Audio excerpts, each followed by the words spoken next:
Okay, good morning once again. This is Alan Babcock with Leverage. It's my pleasure to welcome you to our second edition of Learning with Leverage, a new webinar series we're really excited to bring to our credit union clients here. Hopefully throughout the year, we'll have a number of interesting topics that'll help keep you aware and apprised of everything that's going on in our industry. Today, I'm happy to announce our host our session today for cyber incident reporting, current threats, and common exam findings.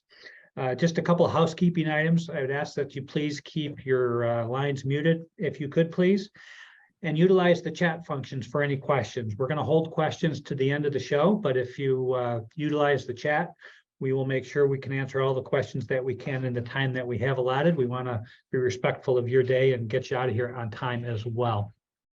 As I said, my name is Alan Babcock. I'm the Vice President of Strategic Partnerships here with Leverage and the League of Southeastern Credit Unions, and I'm glad to host this session today. I would like to just quickly announce what some of the topics are going to be. So we're obviously going to talk about what some of the 2023 supervisory priorities are. A new IT exam tool. We'll look at some business email compromises, some cybersecurity incident report rules, current cybersecurity threat environment. When we get to the end, we think we're going to have about 10 minutes for an interactive Q&A. And of course, if you have any questions throughout the show, put them in the chat and we'll queue those up for that Q&A.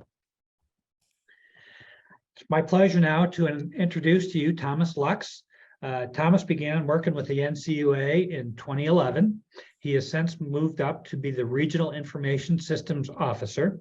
Prior to his time at NCUA, he worked for the FDIC as a field examiner. He holds both a bachelor's and a master's degree in business administration from New Mexico State University. And an interesting fact, if not just a little bit scary maybe, is Thomas is a crew chief and flight line dispatcher with the German Air Force Flight Training Center. So if you make him mad, he knows how to get people to do mean things to your house. I'd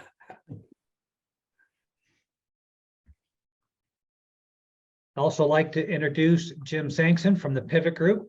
Pivot Group is one of our preferred partners for cybersecurity solutions. We're very excited to have Jim as a partner as well as here today. And he's done a number of these for us and they've all been very well received.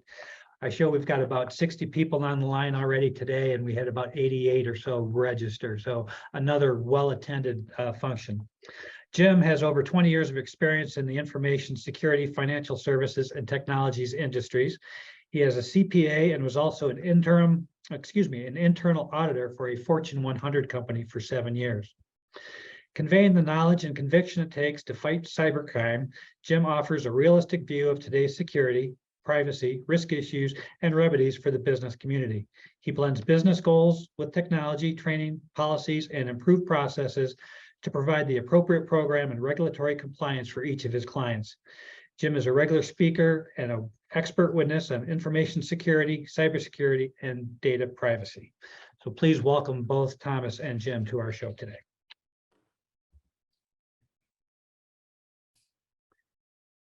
And with that, I think I will turn it over to Thomas. Thank you, Alan. I'm glad to be here today, and I'm glad to see such a great turnout. I know that you all had to take time out of your busy days, so let me dive right in. Before I start with the agenda, I'm reading a disclaimer I have to by my agency. Any opinions expressed are my own views and do not necessarily reflect those of the National Credit Union Administration or the NCUA board. Now, with this out of the way, let's continue over to the agenda for today. I'm going to talk about 2023, the latest supervisory priorities letter. I'm going to touch a little bit on our new IT exam tool we are using in the credit unions to perform you guys' IT exams. I will talk about a business email compromise scheme that has been going on for quite a while. Most of you probably want to hear about the new upcoming cyber incident notification ruling. We'll be talking about that, give you the latest updates. And of course, what everybody here is here for is I'm going to touch on common findings we find out in the field, what we see the most, especially the ones we saw last year. Hey, Thomas, this Yes. is Jim. I got a little difficulty moving the screens forward, so just keep going and we'll figure out the technical issue. Oh, okay. All right. Gotcha. Thank you. Which, yeah, shouldn't be a problem this time, because I was just about to mention that not all the information I'm going to talk about today is on the slides. I tried to keep the slides short, so you're not get distracted or overwhelmed. So I highly encourage you to take notes. As I said, not all the information I'm talking about will be on the slides. Now, starting with the supervisory priorities letter, most of you probably have seen it already. It came out last week. It's letter to credit unions 23-CU-01. It's usually the first letter the agency issues at the beginning of the year to kind of point out what the agency's priorities are in terms of going forward for the current year and examination procedures. So I concentrate on the cybersecurity section of that letter. I also wanted to point out all these links to the letters and everything I'm talking about is going to be included further down in the presentation, which I'm sure you will get a copy of. Going back to the cybersecurity section of that letter, some of you might have read it already. I do want to point out something. In terms of cybersecurity, nothing really changed from last year's letter. Basically, the agency asks all the credit unions to stay vigilant, be on your toes, be updated with current controls. And yeah, but it did mention the new IT exam tool we are applying currently in the field. Some of you might have seen us using it. It replaced the previous ACET. And it also replaced Intrex and other questionnaires we have been using. Now, for the ones who have read it already and clicked on these links, I have to point something out, and I try to do my best to explain what's going on here. The first paragraph says NCUA developed and tested updated information security exam procedures tailored to institutions of varying size and complexity. Examiners will use these procedures in 2023. Now, after that, that's followed by a link. And if you click that first hyperlink, it takes you to the actual ACET toolbox on the NCUA's website.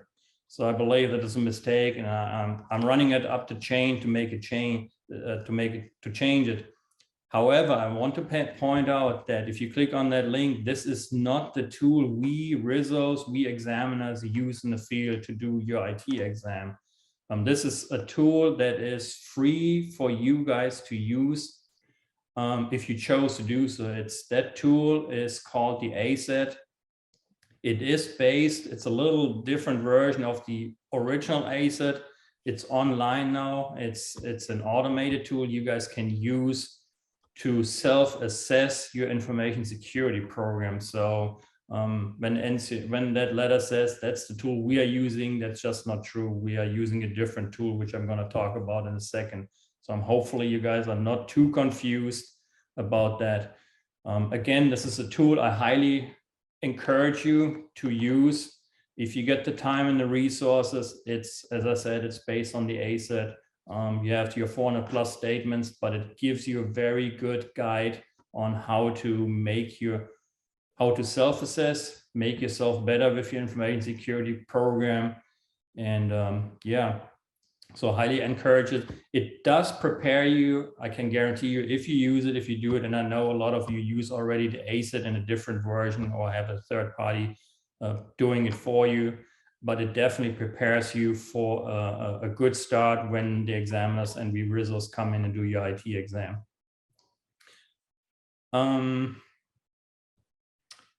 The ACET tool I was just talking about, you can use online on NCUA's website. It's strictly voluntarily. You don't have to use it. It's not mandatory. Just highly encourage you to use it. We, however, use a different tool, which is a segue to the next slide. And we have been using this tool for a little bit over a year. We have been testing it, applying it in the field. Some of you might have already have seen it when we came in and did your exam that we're using. We call our tool the Information Security Examination Tool. Short, it's ICE. We call it the ICE tool. And again, it replaces our internal ACER tool and the Intranx we have been using before and other old questionnaires. I believe that new tool we are using, and I know it's a better version, it's a shorter version, it's more straight to the point. It's the benefit of it is tailored to credit unions, because that was a big complaint of credit unions, that the ACER was a one, and you know that it was a one size fits all. It was basically developed for the big banks by the larger regulators, and it was not really tailored to credit unions. So NCUA made a change, listened to the credit unions, and we are now implementing this new ICE tool. It comes with an updated document request list, another good change for that tool for us and for you, because we cleaned it up, the document request list. We deleted all the duplicates, the redundant items. There was a lot of items that were in previous request lists you might have seen that were, again, duplicates or just wasn't even applicable to the questions or the statements at all. So no, we cleaned it up. It's about 45 items. And it also comes with a pre-exam update questionnaire. It's a very brief questionnaire, little simplified and modified version from previous questionnaires. But I can tell you, if your exam comes up and if you're receiving the document request list, please make a good effort to get us all these documents and complete that pre-exam questionnaire. I can guarantee you, when we have all that documentation, that's almost half of my exam work I can already complete without even bothering you or question you too much. We certainly will have schedule our meetings, entrance meetings, talk about it, but it's going to be mostly concentrated and focused on just follow-up questions or just to confirm the documentation you already gave us. So do your best to get all the documents from the document request list. We have been currently using a PDF version because in the background, the central office was working on an online version of that ICE tool. That's going to be rolling out right now. We are testing it right now. So when we come to your credit union, do your exam, it's going to be a combination between the PDF version and the online tool. You don't have to worry about it. You'll receive a copy at the end of the exam from your EIC. And yeah, the only thing I wanted to add to this is that the tool now draws a lot from industry standard frameworks. A lot of you guys are familiar with those. Some of these frameworks draws a lot from NIST and CIS top controls. So that's a good thing too. It's really concentrates on the necessary relevant information security areas of your information security program. Next slide. I do want to talk about a scheme that has been going on in the region for a little bit over 2 years. Some of you have seen it. I'm not saying it replaced the ransomware scheme that's going on. They both pretty much run parallel. But it seems to me, and based on experience from last year, that a business email compromise is on the rise, and it's pretty prevalent in the region currently. There has been a letter already issued by the agency, which is a very good letter, and the link also is further down in that presentation, takes you straight to that letter. It's 21-risk-01 business email compromise. It gives you a little explanation of what it is, and it tells about some additional controls you can implement to mitigate the risk from that side. As I mentioned, it has been in the region for quite a while. It's been going on, and just recently it came to my attention that it's spreading in the southeastern region even more. So be vigilant about that. Let me talk a little bit about it, what it is, and what you can do to mitigate that risk. So BEC, that's the acronym we are using for business email compromise, is unlike ransomware, it is a social engineering scheme. So it's not a malware in that sense. It is designed, the scheme is designed to take over email accounts, extract credentials, and then use those credentials further down the road to compromise either your network or even more systems, and to lure people and staff members to wire out funds from your credit union. So it's highly sophisticated. It is a phishing scheme, but on steroids. It's a very sophisticated phishing scheme. Fraudsters are basically scoping out your credit union for weeks and months to make sure to find out who's who they can target to. It's highly targeted to individuals within your credit union, not only top management, but they're trying to figure out who works in accounting, who does payment systems, payment operations, things like that. So they're not only scanning and scoping out your websites for information, but they also cross-reference that data and that intelligence they're gathering to LinkedIn, Facebook, and other social media sites to figure out who's who. So it is a very targeted phishing scheme. The problem with BEC, which makes it even more dangerous, these emails that are sent to targeted victims don't include usually payloads, like unlike ransomware, where they include a document or a macro or some kind of hyperlink to click on, and then boom, you have it on your servers. These phishing emails, they start out looking very sophisticated with spoofed emails and whatnot, correct English, everything, and without any payloads. That's how they circumvent any conventional security controls. So BEC, these like with these phishing emails, there's tons of variants that exist. They all look different. Again, they are customized to your credit union. So if you're a victim of a BEC, it is because somebody has been scoping out your credit union for the last few weeks or months. I mentioned when the credentials are compromised, that's only the first step in that scheme. So they use the credentials, and then they use insider information or intelligence they gather further from your credit union to even take over these accounts, and then find out who is who in the institution. So for example, they might take over an account of somebody in a member service representative. And from there, they can create rules within the email box to reroute emails, relevant emails, into other folders the victim doesn't look into, but the fraudster does that because they now have the credentials of that email account. From there, they just gather more and more information to find out, okay, who's that member service rep communicating with, or accountant. Are they, because the ultimate goal is to find somebody in your payment systems operations to get wires and funds mailed out, sent out. So very dangerous scheme.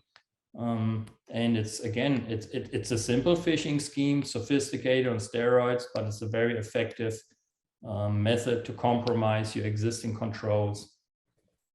Again, the link to that letter, which is a very good letter, gives good guidance further down.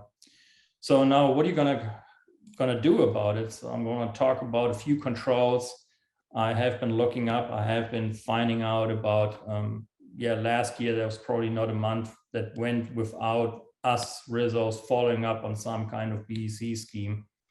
Now, some of the controls you can consider is multi-factor authentication. That's probably the best. It's not the magic bullet, don't mistake it, but it's one of the best controls you can have in case credentials get compromised, in case you become a victim. Multi-factor authentication is a very good control to stop it in its tracks, or to stop it from spreading and actually hacking into your network.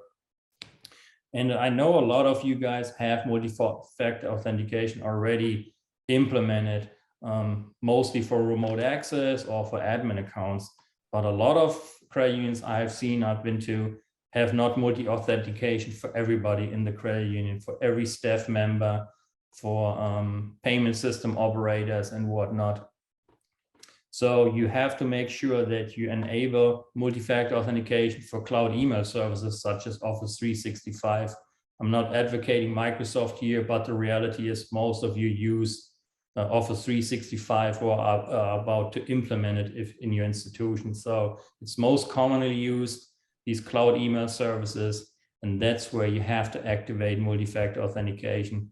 Just wanted to point out there's like 5 different versions or licenses of Office 365. I believe it's E1 to E5. However, it doesn't matter. They all come by default from Microsoft with multi-factor authentication. All you need to do is to enable it, because once you install it, Microsoft does not enable it by default for you, because Microsoft leaves it up to the institution, to the industry, to the business to know what's best for them and to open up as they need to go. So double check that it is enabled, because it will greatly mitigate the risk of BEC.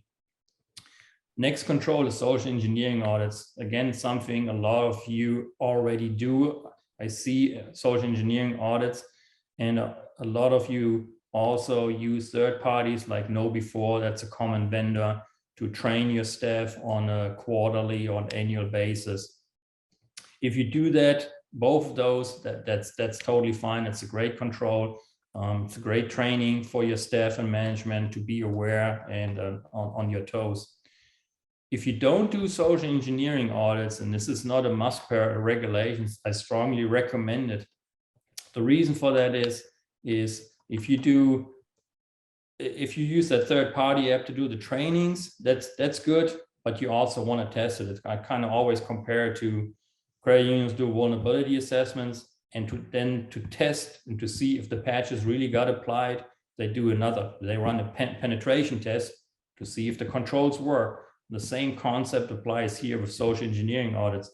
You do the training in form of whatever, but once a year at least, you want to do a social engineering and test it in the real world. Is my staff trained enough not to click on everything? I mentioned before that these fraudsters scan the internet, scan your websites, and cross-reference data and intelligence they're gathering to LinkedIn sites from your staff members, to Facebook sites from your staff members. So what you can do is go double check your website, see what information you posted out there publicly. Believe it or not, I'm still checking a lot of websites, and there's photos from management in there, emails, cell phone numbers, everything is posted on that website. So it makes it very easy for fraudster to find out, okay, who's top management. Then they go to their Facebook site, and then maybe they see a picture from a Christmas party with hanging out with other people. Oh, that must be a close friend, could be a coworker. Let's look at that coworker. And then that's how they gather intelligence, and that's how they come up with their targets when they do these BEC schemes. So make sure keep your online presence low. It's a pretty easy fix. And yeah. Another easy one, pretty obvious one, is enable your browsers to block malicious websites. And a lot of you guys do, but a lot of you don't. Make sure when you install and upgrade computers, I know a lot of you upgrade to Windows 10 and the latest operating systems. Check the browsers, make sure that the browsers, most modern browsers, they all block already known malicious websites. So some of these BEC schemes come with hyperlinks people click on, they get taken to a malicious website asking for, hey, we changed our bank account, and or we are providing you with an encrypted document. You can use your email credentials to decrypt it. And you can mitigate that risk. Even if somebody clicks on a link, that the browser at least blocks the malicious website and makes the user aware. So that's an easy control you can implement. You just have to make sure it's applied to all your workstations. Next one is implement trusted IP requirements. That's pretty much self-explaining. So that helps when credentials are already compromised, that you have policies in place, to recognize only compliant devices, credit union issued devices, or even trusted IP address requirements if somebody checks their email from a hotel or from a conference or from someplace else, so that only these devices are allowed per policy. So that's a policy and procedure change you want to make. The last one is train your payment system staff. I know you do that already, but what I wanted to point out here is you might want to change your procedures to make staff members, if they receive any kind of fishy emails requiring to send out funds, whether it's wire them straight out or pay a bill. Again, these BECs are very sophisticated. They trick you into everything. So at least maybe you want to change your procedures to say, okay, above X amount of dollars, we want our payment operator to call in a second in command person, or to, even if they respond to that email, even CC somebody within the credit union on that email, so at least the second person is aware, and hopefully that scheme will be catched in its tracks. So I highly encourage you from refraining to even responding to those emails, because that's what these fraudsters want. They want to create conversation. They pretend to be a vendor or somebody else, and they try to trick you to get more information out of you, or even trick your staff to send out funds. So that might be an easy fix, to just change procedures to make your staff pause for a second and double check with somebody internally to make sure no funds get sent out without a second approval. Okay, next slide. I would like to talk about the proposed cyber incident notification rule. You have heard about it. It has been, it came out last March. The president signed into law the Cyber Incident Reporting for Critical Infrastructure Act. And it basically directed all government agencies to come up with some kind of reporting rules. Luckily, NCUA had already reporting rules in place, which, if you're familiar with our information security rules, that's part 7 for 8 of the NCUA rules and regulations. That's really what my Bible is. That's what we go by. That's the justification for all our findings. And it had, like I said, it had already notification ruling in there, which required credit unions to notify the agency or your regulator if an incident happened. Now, part 7 for 8 came out of the GLBA, which was introduced in 1999, and NCUA thought, okay, it was outdated. It's over 20 years old, the regulation, and that specific part of the regulation had to be updated to apply to current times. So that's why the board proposed a new rule, and it was up in September last year, I believe, to all the credit unions for comment. Comment time has been closed. NCUA has been considering all your feedback, and it is up for approval by the NCUA board. It should be approved any day now. I expect the board to approve it. I think they have a meeting this Thursday, so don't be surprised if the rule becomes in effect this Thursday or by beginning of next week. A few things I want to point out about that rule. It's about the regulation. Again, the hyperlink is down below. If you click it, it takes you straight to the PDF document, which is about 30 pages long. I read it 2 times. I think it's a great rule. It makes it really clear for credit unions as when to report incidents. The main takeaway is it includes a lot of scenarios, different scenarios, which the old rule didn't include. So if you're in doubt, you have some guide. It gives you some good guidance as of, okay, should I report the 20 compromised debit card numbers or should I not? So there's some couple of examples or scenarios in there in this regulation that gives you some guidance as when to report. The timeline is set for 72 hours. If you're aware of an incident, they want you, and that was from the proposed rule. I'm not sure if that changes, but most likely it probably will stay with 72 hours. So basically, you have to report any incidents within 72 hours to NCUA or to your state regulator. Wanted to point out that some of the regulators like FDIC or OCC, they even have stricter timelines. They want to report their banks within 48 hours and 24 hours if the bank paid ransom. So I haven't read anything in our NCUA rule about that requirement, like where they distinguish between ransomware and any other incidents. I haven't read it.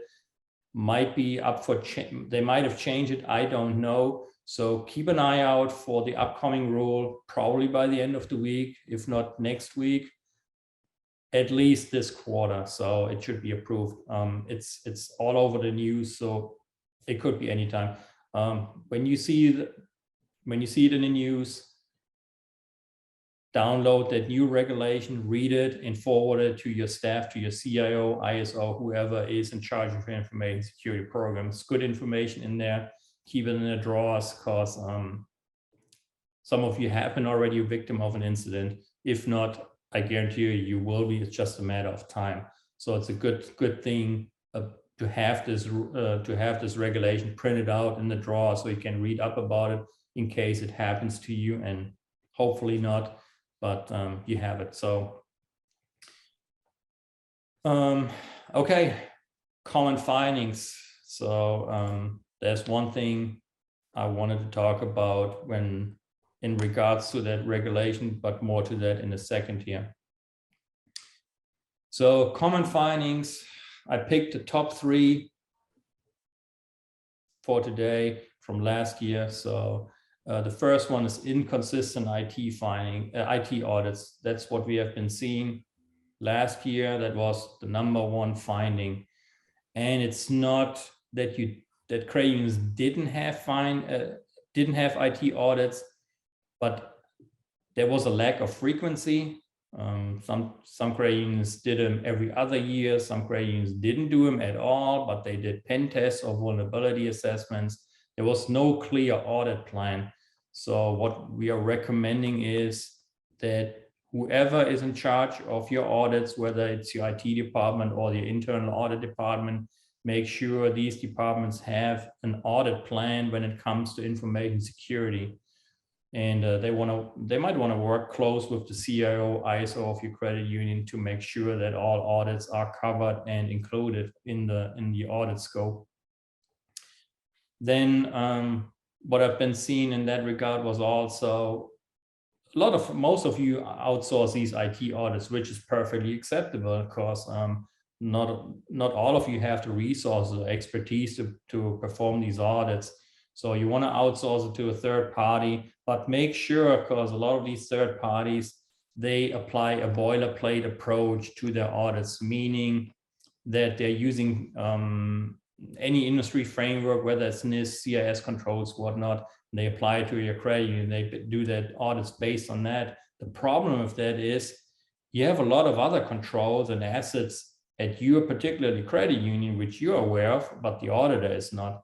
So it might be a good idea. I want to point out that when you perform these audits, because you're paying them a lot of dollars for these audits, sit down with the auditor, make sure that let them know what controls you have in place and what controls you want to have them tested. So usually you do that with that identification with an internal or external risk assessment, where these risk assessment pick up the controls or assets you have in place and tell that to the auditor. Say, hey, look, we got ATMs out here. Can you include them in your scope? We got payment system, wire systems in here. Can you include those in your audit scope as well? Test these controls, please, for us. We want to make sure that we have mitigated our risk as much as we could. Another thing I've seen when it comes to IT audits also, there have been very limited reports issued to the credit union with very little or no value. I've seen that. I don't know. It really depends on the vendor you're using, but make sure when they issue a report that you get a full, thorough report telling you everything they found and how they came to these conclusions. Last thing about that finding is also, again, I mentioned it's a combination. A lot of credit unions do it very, very differently. Some, like I said, some do IT audits and pen tests. Some do only pen tests and vulnerability assessments, all over the place. I do recommend that you do IT audits, because that is basically required by the regulation, because the regulations clearly says you have to test your controls. The only way to do that is with IT audits. But vulnerability assessments and penetration tests are also highly recommended, along with social engineering audits, which I mentioned before. So get back with your mentor. For you who do it already, that's fine. Continue doing so. That's perfect. But for you who there's some credit unions out there that only do pen tests every other year, or don't do them at all, or don't even do social engineering audits because they say, well, it's not in the regulation, we don't have to do it, so we're not going to do it. In this current environment and threat environment, it's foolish not to do that. Try to get the board to approve that budget for these additional audits, and free up these resources to follow up on any findings and exceptions that they bring with them. Again, highly recommended that you come up with a very particular audit plan for your information security program. Second finding, common finding, there's no surprise, I mentioned it before, is no multi-factor authentication, or multi-factor authentication only applied in one area, which is mostly remote access and admin accounts, and all the other systems have no multi-factor authentication, or MFA for short. It's just single sign-on in the morning, everybody's online, and yeah, no additional layer of control. So make sure MFA is enabled, is implemented everywhere, and that is a very, very great control you have in place, multi-factor authentication. It takes a little bit of time for your IT management to install it on all the devices, have Microsoft Authenticator, that app on the phones. It's a little hassle for staff to jump through the hoops, but most of us do it already anyway when we log into our online banking app. We're going to get a text message or whatever it is, like a multi-factor authentication step to log in. So we do it just to protect our own data and our own banking. Why not do it in your own business? The third and the last one is about insufficient business continuity and incident response plans, and to deal with incidents. The issues we've seen, or the findings we're issuing here, are about most of the times, and let me go back here for a second. I want to point out there's three main plans a credit union should have in place, which is the disaster recovery plan, business continuity plan, and incident response plan. There's a lot of confusion out there. Are they the same? Do we have to have them? Why do we have them? Or some credit unions don't even know about them. So it's all over the place. Fact is, you need to have all three planned. In the ideal case, you want to have them in one consistent document. For example, you want to have maybe the overall disaster recovery plan, and then it's divided up into, section 1 disaster recovery, section 2 business continuity, appendix A business impact analysis, and then section 3 incident response plan. That would be the ideal case, because what we have been seeing is a patchwork of policies and procedures out there. And that's the problem, because when it comes to an incident or an event you face, these plans are all over your credit union. Maybe operations has ownership over disaster recovery plan. Then you got the maybe accounting department and payment department. You have them ownership over business continuity, and IT has ownership over incident response plan. So you see the problem here. If you get hit, if your credit union gets hit with an incident or a network breach, all of a sudden you have three departments involved and nothing is aligned. Nobody knows. They know what to do, but it's not aligned. They don't coordinate with each other because there's a patchwork of policies and procedures in place, and it's not aligned with each other. So that's what we've been seeing, especially when it comes to incidents where we follow up. That's the common denominator. It is the patchwork of policies and departments scrambling at the time of the incident. Okay, we got this in our plan. Oh, we have this in this plan. What are we gonna do? So go back, try to, whoever has ownership over these plans in your credit union, try to get them on one table, try to align those plans with each other and make it a consistent, as I mentioned, the ideal case would be bring it under one umbrella, make it one document, divide it into those three sections. And I think that's the best solution here. Okay, so yeah, that's it from my side. I hope I gave you some good information you can work with to strengthen your information security program. I'm looking forward to work with you to come to your credit unions this year and hopefully improving your information security program. The next slide includes all the links I was talking about, all the letters. So definitely a great resource. And lastly, my contact information is on the last slide here. I highly encourage you, if you got questions or anything, we are here for you. We are now 7 RISOs in the region. So this is my contact information. If you have another RISO on your contact list already, feel free to contact them. It's not a problem. We are always here for you. That's our job. And credit unions I've been to and who know me, I'm always responding within the day. During the day, I will respond to you. So feel free to reach out to me if you have any questions. Thank you very much. Thank you, Thomas. Hi, everybody. This is Jim.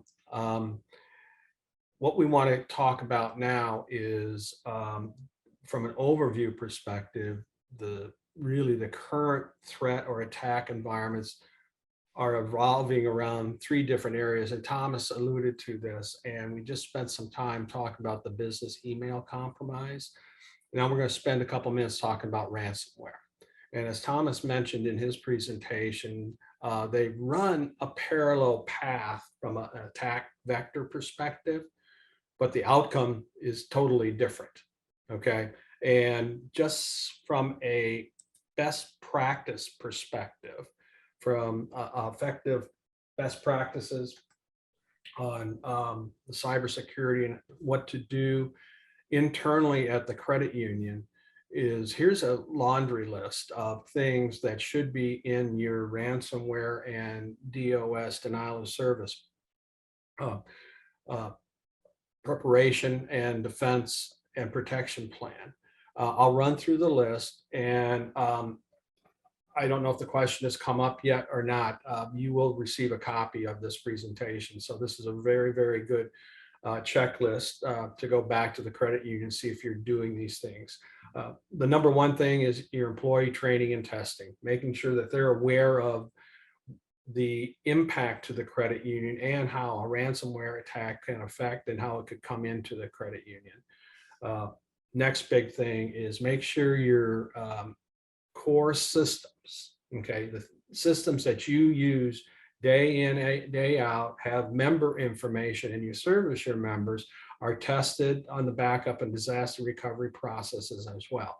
Now, what this also means is not only what your core provider is doing for you, but also what you need to be doing internally for your credit union systems. Making sure you have up-to-date operating systems, firmware, and patches in place. They look for the low-hanging fruit, and you should have a patch management program. And one of the things that we see a lot of, most of the credit unions do a real good job on the Microsoft side of their programs, but don't forget about the other third-party applications that you use within the credit union that make sure that they have a program in place for their updates and patches as well. Data encryption. There should be a policy and procedure in place and you should know where your member data is located, both on premise and in hosted environments, and make sure that the data is encrypted. That lessens your impact at ransomware time and the effect to the overall credit union and what the risk mitigation is, but make sure you have a good data encryption policy and procedure in place. As I mentioned, not only for the systems in the credit union, but also for your vendors who host your systems that have member information as well. Make sure you perform routine vulnerability scanning. Make sure your social media and incident response policy are current and relevant. Thomas mentioned this with the effect of the business email compromise, the information that we can get from a social media context. And as a result of that, and what will come down with this new incident response ruling, possibly in the next week or two, or definitely this quarter, is make sure your new incident response policy is updated to reflect not only your current situation and risk at the credit union, but also reflects what the requirements are under this new rule. Make sure you have updated antivirus, anti-malware, and data leakage product. This is another thing that we find. Thomas gave you his common finding list. When we go in and do our IT control audits, this is one of the things that bubbles up pretty consistently with user access audits. What that means is we want to know from a credit union perspective, from an employee perspective, what systems they have access to and what transactions and procedures they are authorized to do. That can be something done internally, obviously with your internal audit group, but that should be something done on a routine basis, also a part of your internal audit plan. And the issue here is obviously with the hiring, the terminations, the resignations, the retires, and people moving from job to job. Those system and network accesses can change, and we want to make sure that they are current with what the employee is actually charged to do for the credit union. Hey, Jim. Pardon me? Hey, Jim, if I might add to that, to the user access control audits. Right. Just real quick, that's also another common finding we have. And when it comes to user access control audits, and I wanted to point out, most credit unions, all they audit in terms of user levels is the core itself. So I wanted to point out, you have so many other systems that are not attached to the Active Directory. So make sure you identify those systems. For example, wire platforms, ACH platforms. Make sure that you identify those systems and do those user access control reviews. Sorry, Jim, go ahead. That's okay. Good point. Great point. I think by now, over the last couple of years, everybody has either review or has in place a cybersecurity data breach insurance policy. I think what you probably have found out during the renewal period, so at the end of the year, beginning of the year, it's getting tougher and tougher. The insurance companies, the underwriters are asking for more and more evidence of what controls are in place. And obviously, with the nature of all of the data breaches that have occurred in the last 12 months, the cost of this is going up. But the impact that it can have on the credit union, it's still a good vehicle to have in your arsenal with regards to mitigating the overall risk and financial risk to the credit union. Make sure you have an ongoing logging and security incident monitoring and alerting and reporting system. This is huge, not only from a ransomware perspective, but also from a business email compromise as well, is make sure that you have those systems in place, okay, and someone is looking at those on a regular basis. Now, whether you do that in-house or outside, it really doesn't matter, but you need to hold the feet to the fire, make sure you have those procedures in place. And with the upcoming incident response rule, this becomes more and more important, because within 72 hours, okay, we need to send out some type of report to NCUA. And as Thomas mentioned, and this may occur if in fact that there's even a ransomware issue and there's payment issues, that reporting frequency may be a little bit earlier than 72 hours. And in addition to that, there's such a thing out there as a ransomware risk assessment that can be performed to look at all these variables that could affect your credit union and look at the controls behind them to make sure you are current, and if there's any gaps, put mitigation measures together. And with that, there's my contact information.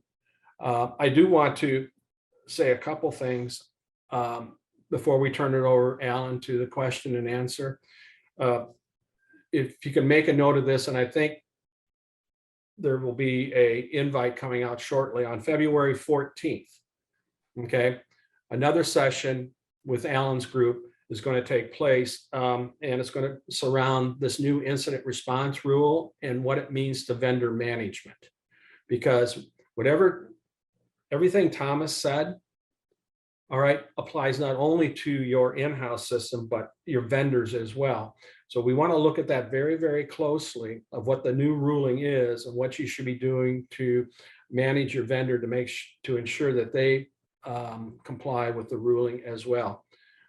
So I want to mention that that's going to be on February 14th, same time, 11 a.m. Eastern Standard Time.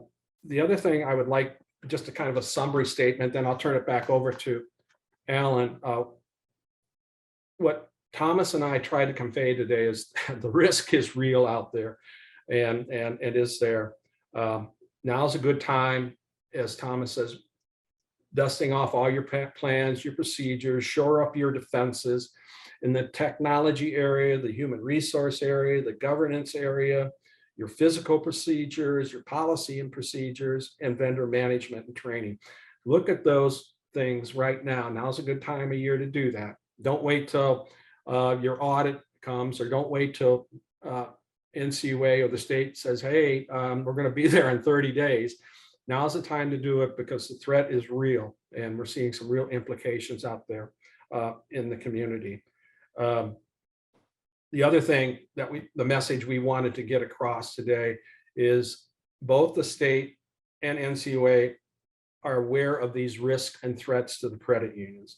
So as Thomas conveyed, from an examiner perspective, they will be covering these things and these risks and what controls you have in place in their upcoming exams.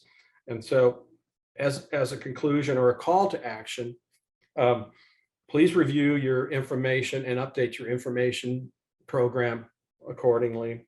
Shore up your defenses, particularly around the business email compromise, ransomware, incident response, and vendor management. And the parting note for myself is this is not the end of these risks or alerts.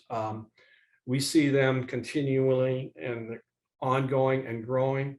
So one of the things we would like to convey today is hopefully you get a copy of this PowerPoint, get these checklists, look at the newsletters. They have some really good actionable items there, and start shoring up your information security policy and your defenses to make sure that you don't become victim to business email compromise and the ransomware scams out there. Alan, all yours. Very good. Thomas, Jim, thank you so much. A lot of good information here today. Jim, I appreciated your summary at the end, and obviously, Thomas, your little advice to make sure everybody's following a strategic audit plan and following through with that, as well as implementing all the multi-factor authentication. A couple of very important things everybody should be doing.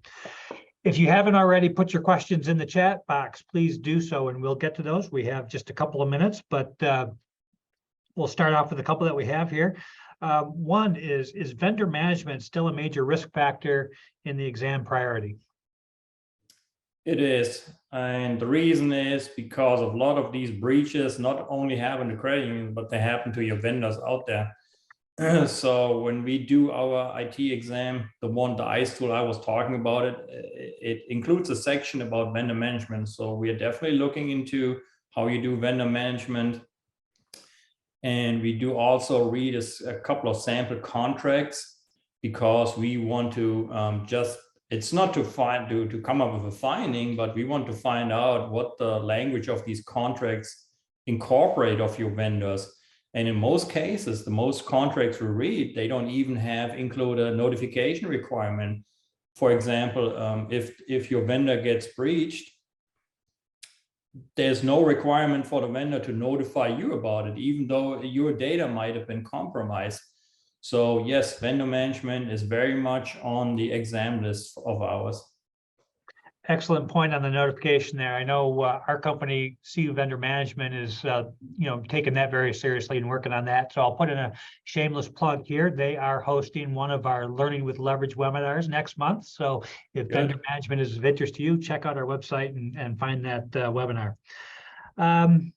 Will NCUA exam teams always include a RISO?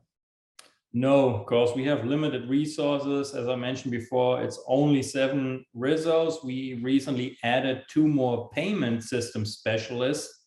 So, and depending on, at the beginning of the year, we're going to get together and kind of, we try to cover all the credit unions we haven't covered in the past, but there's so many credit unions out there in the region, just not enough resources. So no, not every time you will see a RISO. You might, however, local exam teams have so-called IT SMEs, subject matter experts. They are general field examiners, but they have a specialization in IT. So you might see an exam team coming where they designated an IT SME to review your information security program.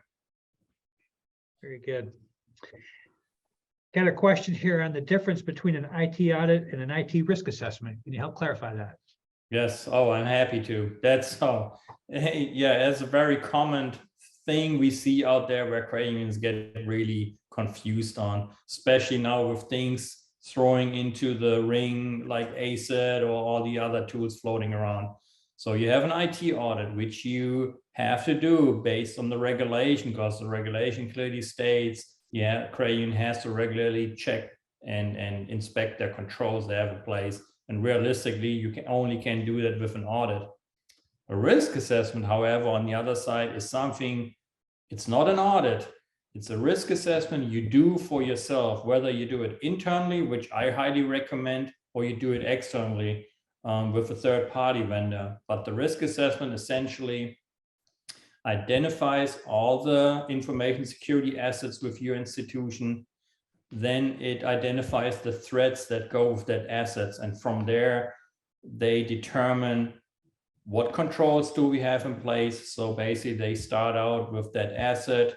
Then what is the inherent risk profile? What are the controls, and what is the residual risk after we have these controls applied or in place? So risk assessment is very much different from an IT audit. I know a lot of vendors out there offer both of them and they try to cash in.